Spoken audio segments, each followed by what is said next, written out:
তো তোমাদের মাধ্যমিকের বাংলা পরীক্ষা শেষ হলো। আশা করছি সকলের পরীক্ষা খুব ভালো হয়েছে। তো আজ আমি তোমাদের বাংলা আজকে যে পরীক্ষাটা হলো তার সমস্ত এমসিকিউ প্রশ্নের উত্তর আলোচনা করব।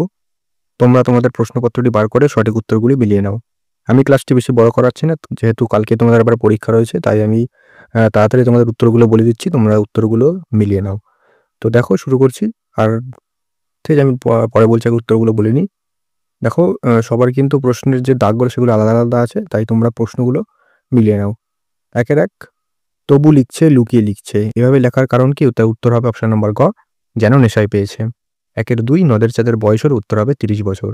একের তিন, গিরিশ মহাপাত্রের জামার রং ছিল, এটার হবে উত্তর অপশন নম্বর গ, রামধনু। একের চার, আফ্রিকা কবিতায় আদিম যুগ ছিল, উত্তর হবে অপশন নম্বর খ, উদ্ভ্রান্ত। তারপরে একের পাঁচ, বহু যত্নের চিকিৎসিতে পঞ্চকন্যা পাইল চেতন, কতক্ষণ চিকিৎসা করা হয়েছিল? উত্তর হবে 4 দণ্ডের, এটা অপশন নাম্বার ক্ষয়।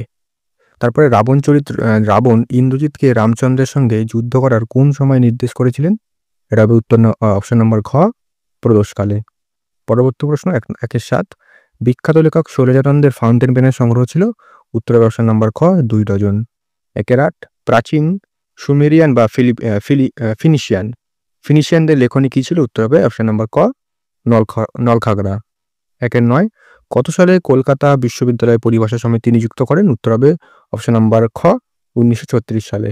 একের 10, অনুসর্গের প্রধান কারক হল? উত্তর হবে অপশন নাম্বার খ, 3 প্রকার।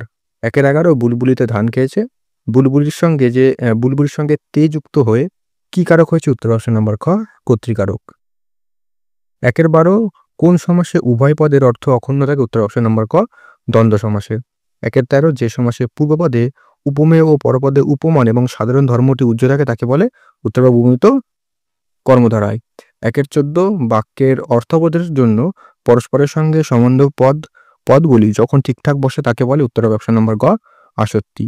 একের 15, আবার তোরা মানুষ হ, বাক্যটি উত্তর হবে অপশন নম্বর গ, অনুজ্ঞাসূচক বাক্য। একের 16, ভাববাচ্যে প্রাধান্য পায়, উত্তর হবে অপশন নম্বর ঘ, ক্রিয়ার ভাব। একের 17, আমি তোমাকে বইটি দিলাম, এটি কোন বাচ্যের উদাহরণ? উত্তর হবে অপশন নাম্বার বা কর্তৃবাচ্যের। তো এই ছিল 17টি প্রশ্নের উত্তর। আশা করছি তোমরা উত্তরগুলো মিলিয়ে নিয়েছো। আর সবার কিন্তু এই দাগগুলো কিন্তু সেম না, অর্থাৎ কারো 16 দাগে অন্য প্রশ্ন আছে আর কারো অন্য প্রশ্ন আছে। সেক্ষেত্রে তোমরা প্রশ্নগুলো যেগুলো ভাবে বললাম, প্রশ্নগুলোর সাথে প্রশ্ন সেম আছে, 17টা প্রশ্নই সেম, কিন্তু দাগগুলো এদিক ওদিক করা রয়েছে। ঠিক আছে, তো সেভাবে কিন্তু প্রশ্নগুলো মিলিয়ে নাও। আর আমি যে রচনা বলেছিলাম যে বিজ্ঞান বিষয়ক একটা দেবে, খেলাধুলা বিষয়ক দেবে, পরিবেশ বিষয়ক দেবে, সেক্ষেত্রে বিজ্ঞান বিষয়ক থেকে প্রথম যে রচনাটা দিয়েছিলাম প্রতিদিনের জীবন বিজ্ঞান, সেটা হুবহু কমন। এবং ছাত্র সমাজে খেলাধুলার ভূমিকা, চরিত্র গঠনে খেলাধুলার ভূমিকা, এটাও বলেছিলাম যে আসতে পারে, সেটা কিন্তু হুবহু কমন।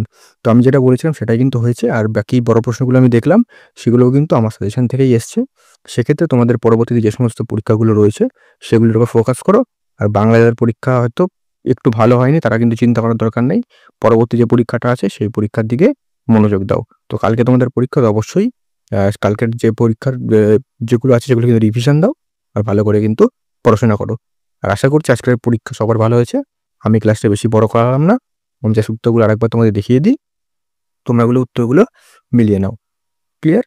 আর আজকের পরীক্ষার কথা আর বেশি না ভেবে কালকের যেই পরীক্ষাটা তোমাদের রয়েছে সেই পরীক্ষাটার জন্য ভালো করে প্রিপারেশন নেওয়া শুরু করে দাও। ক্লিয়ার? আর পরবর্তী যে পরীক্ষাগুলো রয়েছে তার জন্য কিন্তু কিছু গুরুত্বপূর্ণ ভিডিও আমি ভাবছি দেবো পরীক্ষার আগে। তো সেগুলো কিন্তু অবশ্যই তোমাদের কাছে অনেকটাই হেল্পফুল হবে। ক্লিয়ার? তো ক্লাসটা বেশি বড় করালাম না, তো দেখা হচ্ছে পরবর্তী ক্লাসে নতুন কোনো আপডেট সাজেশন নিয়ে।